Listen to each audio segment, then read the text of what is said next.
맥추절을 맞이해서 우리 하나님 앞에서 우리의 지난 6개월을 또 돌아보면서 하나님께서 우리에게 허락하신 은혜를 기억하는 그런 시간이 되고자 합니다.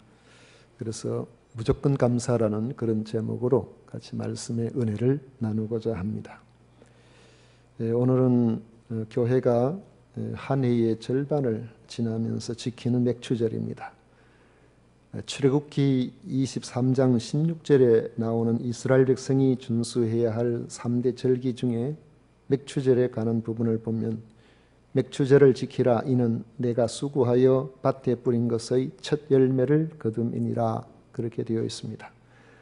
밭에 뿌린 곡물의 첫 열매를 거두고 지키는 절기라고 한다면 감사의 의미를 담고 있는 절기임이 분명합니다.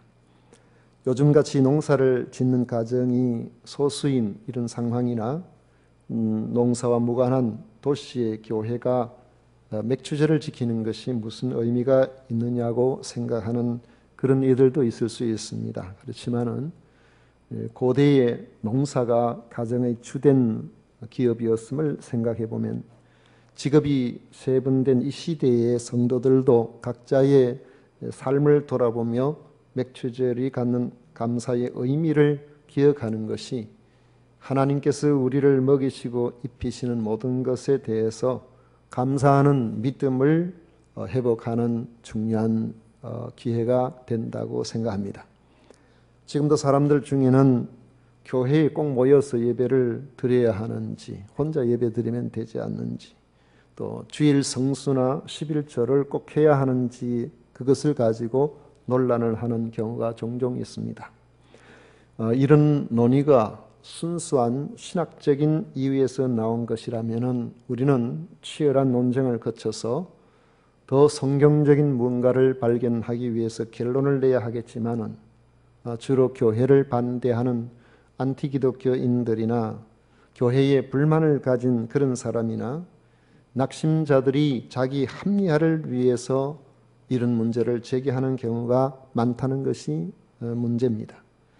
말은 교회의 개혁을 이야기하지만 결국 교회를 허무는 데 이용되는 그런 경우가 많다는 것이죠. 우리는 그들의 비판을 듣고 개선해야 할 부분이 있다면 개선해야 하겠지만은 사탄이 교회를 허물기 위해 양의 탈을 쓰고 접근하는 것은 아닌지 또한 경계를 늦추면 안 됩니다. 왜냐하면 순전하고 헌신적인 사람들은 주님께서 내 교회를 세우리라고 말씀하시면서 핏값으로 세우신 교회를 중심한 신앙생활에 우리가 거부감을 가지지 않을 뿐더러 교회를 통해서 우리의 신앙생활이 얼마나 유익한가 하는 것을 잘 알기 때문입니다. 저 역시도 고향 교회가 없었다면 과연 예수님을 믿을 기회가 있었을까 그런 생각을 해봅니다. 사실 금년의 전반기는 연세 드신 분이나 어린아이들이나 자기가 사는 동안에 평생 동안 앞으로 10년, 20년 지나도 그때 하면은 2020년이 바로 생각이 날 수 있는 그런 특별한 우리 시기를 보내고 있습니다. 그리고 이 특별한 시기는 앞으로도 계속 진행될 것으로 보여집니다. 이런 무더위에 마스크를 하고 바깥 출입을 하고 이 자리에 또 함께 모여서 예배를 드릴 줄 누가 상상이나 했겠습니까? 사람 사이에 약수를 서로 조심하고 가까운 사이임에도 장례식이나 결혼식에 가지 않고 부조만 하는데도 선한 마음이나 또 미안한 생각 별로 없는 이런 문화가 우리에게 존재하리라고 생각이나 했겠습니까? 이는 단순히 이런 생활 문화의 변화에만 국한되지 않고 우리의 실제의 생존과도 직결되어 있다는 데 문제입니다. 관광 숙박업은 완전히 직격탄을 맞았습니다. 그 북적거리던 인천공항에 사람이 별로 없습니다. 비행기를 타지 않으니까 항공사는 대량 감원을 추진하고 있습니다. 자동차가 팔리지 않으니까 현장 직원들의 감원이 추진되고 있습니다. 지난 3일 AFP 통신에 의하면 에어프랑스는 2020년 말까지 본사 직원만 6,560명을 감원한다고 발표했습니다. 전기차 메이커인 테슬라에서는 75%의 직원을 감원할 계획이라고 합니다. 우리나라 금년도 기업들의 설비 투자 규모가 잘해야 마이너스 7.4% 감소할 것이라고 내다보고 있습니다. 이는 결국 대량 실직자들이 발생하게 될 것을 말해주고 있습니다. 대량 실직자들이 발생한다는 것은 실직당하지 않은 사람들도 그 직장에서의 질이 떨어지고 그리고 월급이 별로 오르지 않는 이런 상황으로 어려움을 같이 겪게 될 것이라는 것을 예상하게 해주는 대목입니다. 이 생각해보면 모두 우울한 소식들이죠. 이런 부정적인 전망이 난무하고 살기가 팍팍해지는 이런 상황에서 과연 범사감사, 범사의 감사라, 범사감사, 무조건적인 이런 감사가 어떤 의미가 있을까요? 여러분, 바로 이런 시기이기 때문에 더욱 의미가 있는 것입니다. 특별히 맥주절을 통해서 감사의 신앙과 감사의 축복을 나누게 하신 데는 하나님의 특별한 은혜가 우리에게 준비되어 있다고 저는 믿습니다. 범사감사는 아무나 할 수 있는 게 아니고 그리스도 안에 있는 성도들만이 할 수 있는 감사입니다. 성경은 우리에게 범사에 감사하라고 했는데 범사는 말 그대로 하면 모든 일입니다. 그래서 현대인 번역에 보면은 모든 일에 감사하십시오 했습니다. 범사는 모든 처지와 형편입니다. 그래서 공동 번역에는 어떤 처지에서든지 감사하십시오라고 기록되어 있습니다. 범사에 감사하라는 뜻은 곧 어떤 환경에서도 그가 만나는 그 환경이 자기에게 좋다고 생각하든지 그렇지 않든지 항상 감사하라는 것인데 이것은 우리의 상식에 맞지 않은 말도 되지 않는 그런 감사라는 것입니다. 그래서 범사 감사는 인류 보편적인 이런 정서에 호소하거나 이성의 근거를 두고 그렇게 살아가는 감사 생활이 아니라는 것입니다. 범사 감사는 오직 하나님을 믿는 사람, 곧 그리스도 예수님을 믿는 사람에게 주시는 말씀이라는 것을 믿으시기를 바랍니다. 범사 감사는 그리스도 예수 안에서 성도를 향하신 하나님의 뜻이라고 말씀하고 있습니다. 그러므로 범사 감사는 예수 그리스도를 알지 못하고 믿지 못하면 할 수 없는 감사입니다. 그리스도를 믿지 않으면 하나님을 알 수도 없고 하나님의 뜻도 알 수 없기 때문에 범사에 감사하라는 말씀은 그리스도인이 아닌 사람에게는 무의미한 말씀이 되는 것입니다. 그런 점에서 그리스도인은 세상 사람들과 생각이 다르고 사고가 방식이 다른 그런 사람임에 분명합니다. 범사 감사는 무조건적인 감사입니다. 일반적인 감사는 감사의 조건이 있습니다. 감사할 만한 조건이 있을 때 감사하죠. 그런데 범사 감사는 다릅니다. 범사에는 좋은 일도 있고 슬픈 일도 있고 나쁜 일도 있고 피하고 싶은 일도 있고 별일들이 다 있죠. 열심히 공부한 수험생이라면 합격해야 감사가 나오지 않겠습니까? 그런데 어떤 경우에는 원하는 대로 되지 않으니까 한숨과 탄식이 나오는 일도 있죠. 그럼에도 감사하라. 여러분 이것을 생각해 보십시오. 무조건 감사는 과거, 현재, 미래라는 이 시간 개념을 초월한 그런 감사가 될 수 있습니다.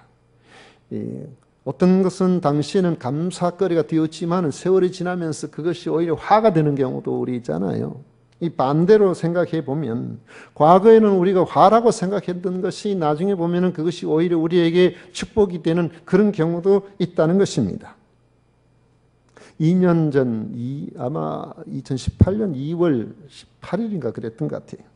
그때 이란 수도 테헤란에서 출발해서 남서부 야수주로 향하던 이란의 아세만 항공 여객기가 가다가 산에 추락을 했습니다.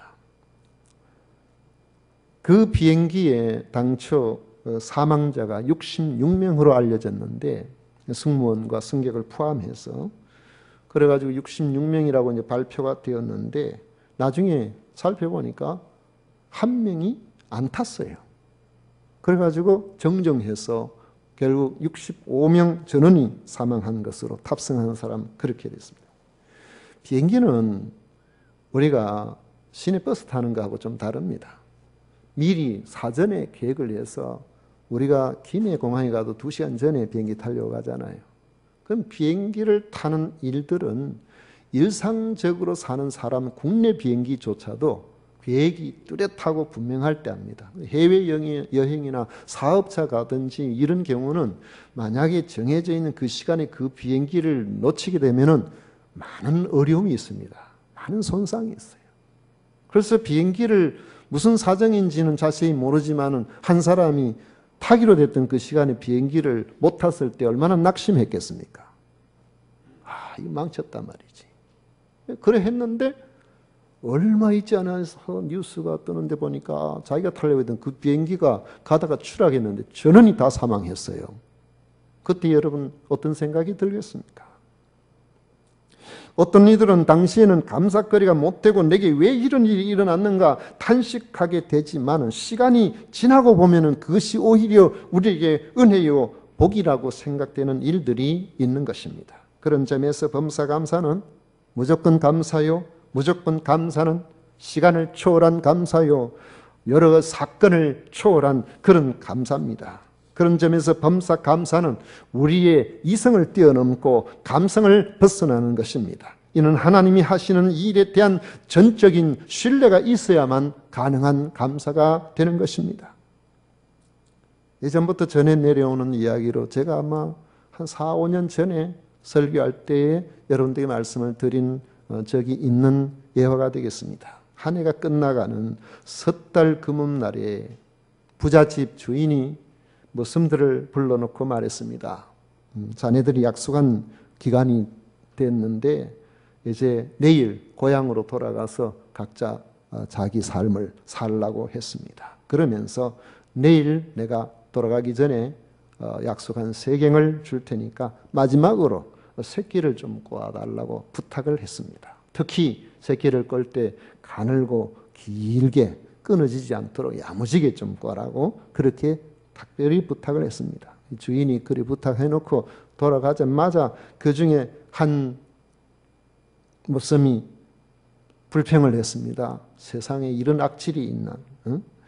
집에 가기 하루 전날인데 그 저녁 그 시간에도 사람을 부려먹지 못해가지고 이 새끼를 꼬라고 한다고 그러면서 성의 없이 새끼를 아무렇게나 막 그렇게 꿨어요. 그런데 그 옆에 있던 한 사람이 말합니다. 이봐, 그 불평할 일이 아닌 것 같은데 세상에 우리 주인처럼 지금까지 우리 사람 대접 잘해준 사람 세상에 돌아보면 별로 흔하지 않으니까 마지막으로 시키는 일을 우리 정성껏 좀 해주자고 그렇게 해드리자고 그렇게 했는데 그 하인은 밤늦게까지 정성스럽게 새끼를 꿨습니다. 새끼 꼬는 거 하면은 제가 일가견이 있습니다. 6살 때부터 새끼를 꿨으니까. 옛날에 가만히 치고 하는데 제가 부모님 옆에서 그 새끼 꼬면요 얼마나 야무지게 껐는지 그 새끼 가지고 가만히 치는데 지금 사용을 했어요. 제가 지금까지 평생 살아오면서 부모님으로부터 유일하게 칭찬받은 것이 새끼 잘 꼰다.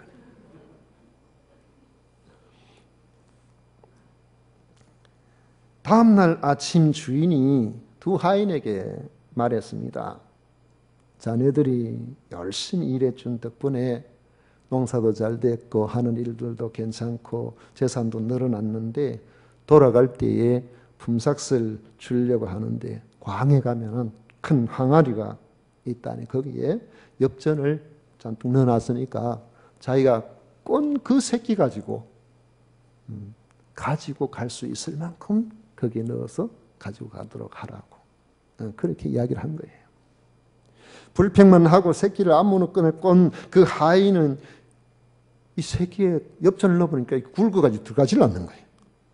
그래가지고 몇 개 넣지도 못하고 그래가지고 가는데 겨우 그저 교통비나 될 정도로 조금밖에 못 가져갔는데 정성껏 새끼를 꾼 사람은 자기가 들고 갈 수 있는 만큼 많이 구워서 그래가지고 집에 고향에 돌아가서 집도 짓고 논밭도 사고 잘 살았다는 그런 이야기를 교훈적으로 하는 그런 이야기 아마 여러분 들어보셨을 겁니다.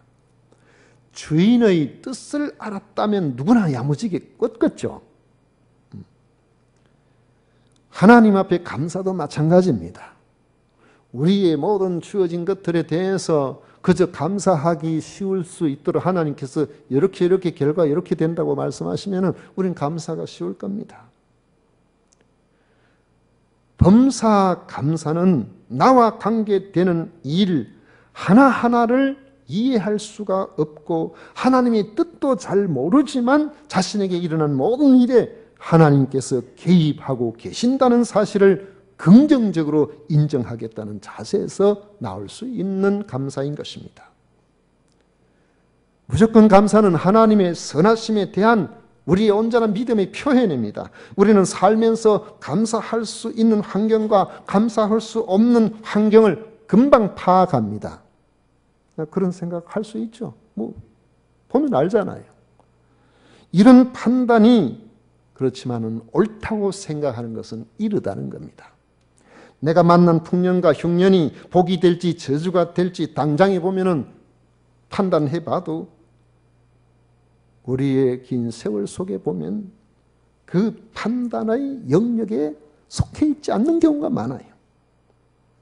개별 사건에도 그렇고 시간의 경과에서도 마찬가지입니다. 룻기 1장에 보면 베들레헴에 흉년이 들었을 때에 엘리멜렉이라는 사람이 자기 아내 나오미와 두 아들을 데리고 이스라엘 사람이라면 가지 말라고 한 모압 지방으로 갔어요. 왜냐하면 거기에는 양식이 있거든. 그런데 그곳에 가서 얼마 지나지 않아서 이 엘리멜렉이 죽었습니다. 10년 사이에 두 아들도 죽었어요. 흉년을 피해 간 그곳이 복된 자리가 되어야 될 텐데 10년 만에 온 집안이 망해버린 겁니다. 그런데 나오미가 10년 만에 베들레헴에 돌아와 보니 흉년이 들었던 바로 그 땅에 그대로 머물러 있던 사람이 흉년 때문에 죽은 사람이 없어요. 오히려 그때는 다 풍요롭게 잘 살고 있었던 것입니다. 그 마음에 어떤 생각이 들겠습니까? 이럴 줄 알았으면 남편이 아무리 가자고 해도 우리 가지 맙시다. 흉년이 들어도 여기서 참고 견뎌봅시다. 그렇게 하지 않았겠습니까? 무조건 감사하려면 나를 구원하신 하나님에 대한 무한 신뢰가 있어야 가능한 것입니다. 바울은 이런 신뢰를 가지고 선언합니다. 로마서 8장 28절에 보면 우리가 알거니와 하나님을 사랑하는 자 곧 그의 뜻대로 부르심을 입은 자들에게는 모든 것이 합력하여 선을 이루느니라 했습니다. 성도 여러분, 하나님을 사랑하시지요? 하나님의 뜻대로 부르심을 입으셨음을 믿습니까? 그렇다면 내게 좋은 일이라고 생각되는 일만이 아니라 그 반대의 경우에도 하나님에 대한 신뢰를 저버리지 말고 감사할 수가 있어야 한다는 것입니다. 그래야 어떤 환경에서도 감사하는 하나님의 뜻을 이루는 성도로 살아갈 수가 있고 결과적으로 선을 이루는 복된 삶을 살아갈 수가 있는 것입니다. 이런 무조건적인 감사를 위해서는 우리의 감성이나 이성에 맡기지 말 것을 결심해야 됩니다. 감성적이고 이성적인 감사 생활은 그렇게 어렵지 않아요. 합격하면 감사하고 취직하면 감사하고 아들 낳으면 감사하고 딸 낳으면 감사하고 뭐 이렇게 하면 되잖아요. 그것도 못하는 사람도 있긴 있죠. 감사를 억지로 끄집어낼 것도 없어요. 내게 좋으면 감사하는 거니까. 그런데 여러 날을 굶은 사자가 나를 잡아먹으려고 우리에서 준비되어 있는 그런 상황이라면 다릅니다. 감사하기로 결심하지 않고서는 절대로 입에서 감사가 나올 수 없는 환경이 우리들에게 있을 수 있어요. 다니엘 보십시오. 다니엘이 6장 10절에 보면은 자신을 사자굴에 던져 넣기로 한 왕의 이 조서에 도장이 찍힌 것을 알면서도 자기 집에 돌아가서는 윗방에 올라가 예루살렘으로 향한 창문을 열고 전에 하던 대로 하루 3번씩 무릎을 꿇고 기도하며 그의 하나님께 감사하였더라. 무릎 꿇고 기도하면은 그 사람은 지금 왕이 도장을 찍어놨어요. 그 사람은 왕 외에 그렇게 하면은 사자굴에 던져져서 사자밥이 되도록 왕이 도장을 찍어놨고 이것은 왕도 바꿀 수가 없는 겁니다. 그것을 알고도 했다고요. 그런데 감사했다. 하나님, 제가 80여 평생을 살아가면서 하나님 앞에 이렇게 믿음으로 살아가려고 애를 썼고 이렇게 해왔는데 나에게 왜 이런 마지막이 좋지 않은 이런 상황을 하나님 나에게 주셨습니까? 탄식하고 절망하고 울고 말이지 하나님 앞에 호소하고 이렇게 하지 않았어요. 오히려 그런 상황 속에서 하나님 앞에 감사드렸다. 그렇게 말하고 있습니다. 사자가 나를 받으러뜨릴 것을 알면서도 감사하였다는 것은 믿음으로 사는 삶에 일어나는 행복과 불행, 좋은 일과 나쁜 일, 모든 일에 대해서 하나님께 맡겨드리고 감사하기로 결심해야만 가능한 일인 것입니다. 이건 보통 신앙이 아니라고 말할 수 있죠. 코로나 바이러스 사태는 단기적으로 보나 장기적으로 보나 우리에게 안 좋은 일이 충분히 예상이 됩니다. 이거는 우리나라만의 문제 같으면 우리나라를 떠만 되지만 이게 세계적인 문제예요. 어떤 분은 그런 이야기 하더라고요. 외국 갔다가 올 그런 생각을 가지고 갔다 오고 싶어도 갔다 오면은 보름 동안 꼼짝을 못 하니까 못 간다고 그런 이야기 하는 분도 있더라고요. 어제 보니까 이미 확진자가 전 세계적으로 1100만이 됐어요. 어떤 사람은 또 진짜 1100만인가 살펴보자 수정하겠습니다. 그러면 1097만입니다.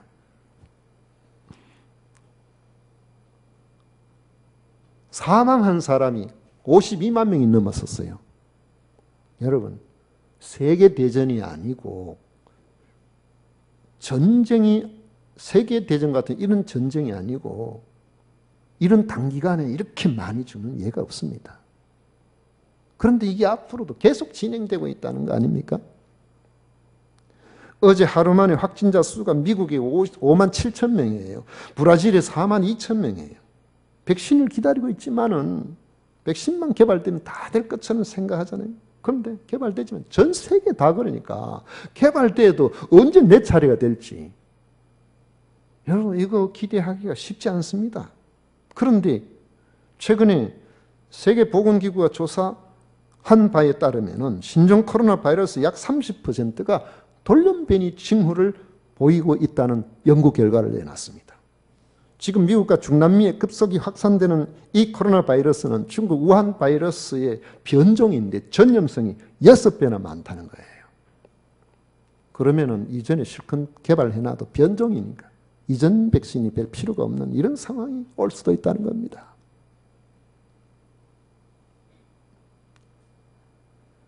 그럼에도 우리는 범사에 감사할 수 있어야 합니다.